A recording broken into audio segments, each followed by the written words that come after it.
अस्सलाम वालेकुम। मेरा नाम डॉक्टर अब्दुल रज़ाक मेमन है।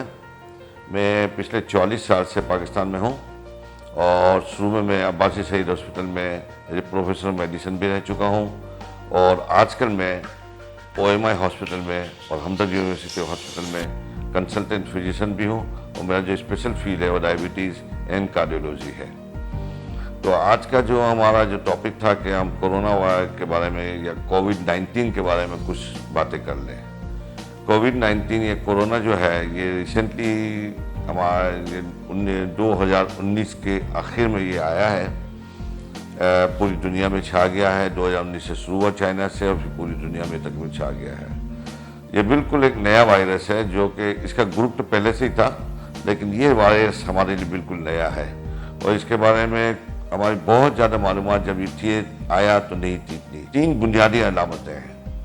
पहली अलामत तो ये है कि बुखार, जो कि 97% केसेज में होता है बुखार, मतलब बहुत ही कम केसेज ऐसे हैं कि जिसमें बुखार ना हो हम कहें कोरोना है। इसलिए हम वो टेम्परेचर के लिए जो गन लेते हैं नापने के लिए वो काफ़ी यूज़फुल है। और दूसरा जो इसकी अलामत है खांसी, और इसकी खांसी जो है वो ड्राई कफ होती है, मतलब इसमें बलगम नहीं आता शुरू में, लेकिन बाद में जब बहुत अल्लाह ना करे हालत ख़राब होने लगे तो फिर सेकेंडरी इन्फेक्शन की वजह से बलगम भी आ सकता है। और तीसरी जो अलामत जो है वो सांस की तकलीफ़ है। ये सांस की तकलीफ़ है, ये नज़ले में, फ्लू में ये नहीं होती, जबकि बाकी दूसरी अलामतें फ्लू में भी होती है, नज़ले में भी होती है। अच्छा, जिस्म का बेहद टूटना या बहुत ज़्यादा थकन का एहसास ये नज़ले में और फ्लू में नहीं होता। नाक से जो पानी बहना है ना, ये नज़ले और फ्लू में होता है, लेकिन कोरोना में नहीं होता। तो ये कुछ चीज़ें ऐसी है जिससे कि हम डिफरेंस कर सकते हैं। लेकिन बाद में जब हम पेशेंट को देखते हैं तो इसमें जो मेन चीज़ जो तब्दीली आती है वो है सीने के एक्सरे में, जिससे हम मरीज़ को किसी हद तक डायग्नोस करते हैं। और इसकी फाइनल जो डायग्नोसिस है वो IgG IgM के जरिए होती है और PCR का एक टेस्ट होता है जो कि हम गले से लेते हैं। इसका थ्रोट स्वाब भी लेते हैं और नेजल स्वाब भी लेते हैं, जिससे PCR का टेस्ट होता है। इससे इसकी फाइनल कंफर्मेशन हो जाती है काफ़ी हद तक। अच्छा, अब ये है कि जब ये कोरोना आम लोगों को अफेक्ट करता है तो 80% केसेज में इसकी अलामतें बहुत ही माइनर होती हैं, बहुत ही कम होती हैं और उस हद तक महसूस होता है कि कुछ ज़्यादा महसूस नहीं होता। पेशेंट को सब हल्का सा बुखार हुआ या नज़ले जैसे हुआ और इसके बाद ठीक हो गया। ये वो लोग होते हैं जो कि जिनकी इम्यूनिटी सिस्टम या बॉडी का जो अपना क़ुव्वत मुदाफ़अत बहुत बेहतर होता है पहले से, और कुछ लोग ऐसे होते हैं जिनका कि इम्यूनिटी सिस्टम या क़ुव्वत मुदाफ़अत कमज़ोर होती है, जैसे कि अबाउ 60 साल से ऊपर के लोग या 65 साल से ऊपर के लोग, या वो लोग जिनको दूसरी बीमारियां, डायबिटीज़, और वो डायबिटीज़ नहीं जो आम डायबिटीज़ होती है, बल्कि वो डायबिटीज़ जो कि लंबे अरसे से वो कंट्रोल में ना हो, वो, या ब्लड प्रेशर जो कंट्रोल में ना रह रहा हो, जिसके लिए पेशेंट मुख्तलिफ दवाएँ इस्तेमाल कर रहा हो, या हार्ट के वो पेशेंट जो कि अपनी बीमारी कंट्रोल में ना हो और वो पेशेंट जो मुख्तलिफ दवाएँ ले रहे हों। तो इस वजह से ये जो वो पेशेंट जिनकी क़ुव्वत मुदाफ़अत अच्छी नहीं होती उनके लिए ज़्यादा मुश्किल हो जाती है और वो ज़्यादा प्रॉब्लम होते हैं। अच्छा, अमूमन ये जो बीमारी है ये मर्दों में ज़्यादा होती है और औरतों में, ख़ास करके 45 से कम की उम्र में औरतों में कम होती है, क्योंकि उनके जिस्म का एक हार्मोन होता है ईस्ट्रोजन, वो उसको प्रोटेक्ट करता है, तो इस वजह से बीमारियाँ वहाँ पे कम होती है। बहुत छोटे बच्चों में भी ये बीमारी कम है, क्योंकि उनका अपना जो एक क़ुव्वत मुदाफ़अत का जो सिस्टम है इम्यूनिटी का वो ज़्यादा बेहतर होता है बनिस्बत बड़ों की निस्बत। हम अपनी क़ुव्वत मुदाफ़अत को बढ़ाएं कैसे, सारी बात ये है। अब क़ुव्वत मुदाफ़अत को बढ़ाने में कई चीज़ें हैं कि आजकल कोरोना की वजह से लॉकडाउन भी है, तो हम अपनी नींद अच्छी कर लें। नींद अच्छी करने से क़ुव्वत मुदाफ़अत बढ़ सकती है। दूसरा ये खुराक अगर हम अपनी अच्छी करें और कुछ हेल्दी ग़िज़ा लें और उसमें बहुत ही ज़्यादा हैवी टाइप की ग़िज़ा ना लें तो बेहतर हो जाती है।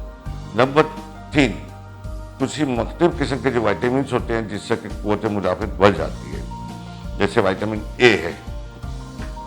विटामिन ए जो होता है वो स्किन की प्रोटेक्शन और जितने भी जिस्म के जो ऑर्गन्स हैं उसकी सुपरफिशियल जो लेयर होती है उसकी प्रोटेक्शन में बड़ा काम करता है। दूसरा है विटामिन ई।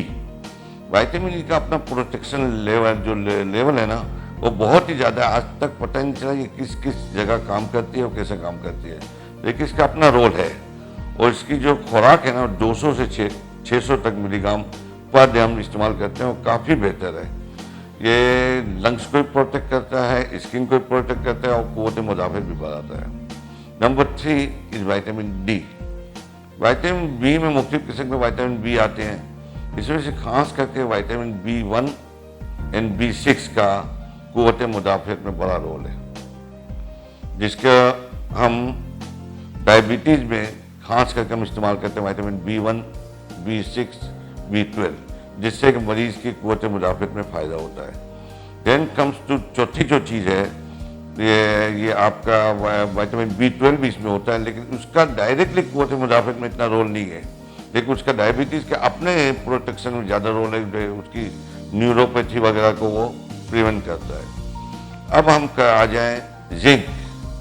जिंक का अपना रोल बहुत ही ज़्यादा है, मतलब ये कुछ कहना कि किस तरह से काम करता है, तो इसमें अभी हाल में इसकी कुछ रिसर्च आई है कि जिंक जो है ना ये आपके वायरस को, कोरोना के वायरस को 2 तरीके से रोकता है। एक तो कोरोना के वायरस को सेल के अंदर जाने से रोकता है, और जब वो सेल के अंदर चला भी जाए तो उसकी रेप्लिकेशन यानी उसको डिवाइड करके मल्टीप्लाई होने से रोकता है। जिंक का रोल बहुत ज़्यादा है, और जिंक की अपनी जो डोज है वो तकरीबन 15 से लेकर 25 मिलीग्राम या इससे भी ज़्यादा हो सकती है पर डे, और इसको मुख्तलिफ सूरतों में दिया जाता है। ये अकेले भी अवेलेबल है और इसको मुख्तलिफ वाइटामिन के साथ भी अवेलेबल पाकिस्तान में है। तो इसकी मुख्तलिफ किस्म की सूरतें हैं जो अवेलेबल है पाकिस्तान में। इसका आता है सोशल मीडिया को हम कम से कम देखें, क्योंकि इसकी वजह से खौफ ज़्यादा फैल रहा है पब्लिक में। मतलब अब तो ये है कि घर के तमाम लोग जान गए हैं कि ये कोरोना वायरस है क्या। अच्छा ये है कि डिस्टेंसिंग, कि हम एक दूसरे से फासला रखें, हाथ ना मिलाएं।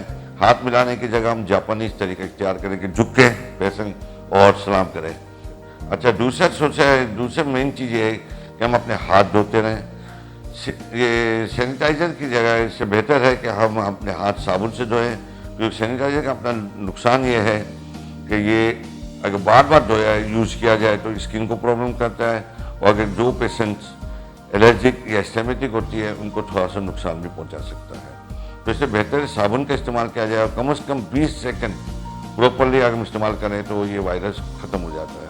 जो जानते भी हैं कि रमज़ान बहुत ही करीब है, एक कुछ दिन में ही आ रहा है, तो रमज़ान के हवाले से और डायबिटीज़ के हवाले से मैं कुछ बातें कहना चाहूँगा। ये रमज़ान में शुगर कंट्रोल करना बड़ा आसान है, क्योंकि रमज़ान में 2 बार हम खाना खाते हैं, बहुत ही आसानी से हमारी खुराक कम हो सकती है अगर हम चाहें तो।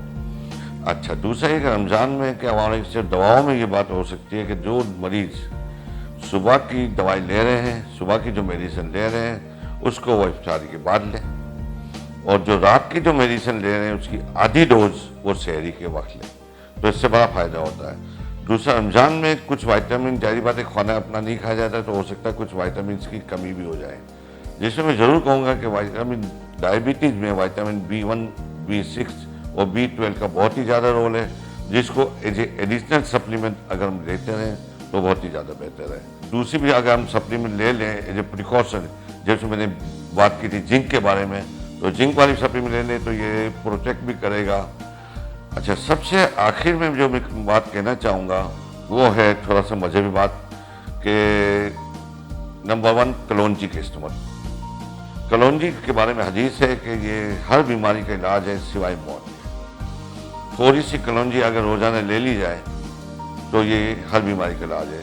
ये कलौंजी के अलावा जो बात करनी थी मुझे वो सेहत के लिए है, जिसके बारे में कुरान पाक के अल्फाज के मक्खियों के पेट से एक चीज़ निकलती है जिसमें इंसानों के लिए शिफा है। तीसरी बात जो अभी हाल ही में इमाम काबा ने कही है कि आप अपना ये कोरोना का इलाज उससे करें, आब जमजम से करें। तो ये बात मैं ज़रूर कहूँगा, इन तीनों बातें का ख्याल रखा जाए। और आखिर में मैं कहूँगा कि बड़ा अपना ख्याल रखें और इसे आपने अपने फैमिली वालों का ख्याल रखें। शुक्रिया।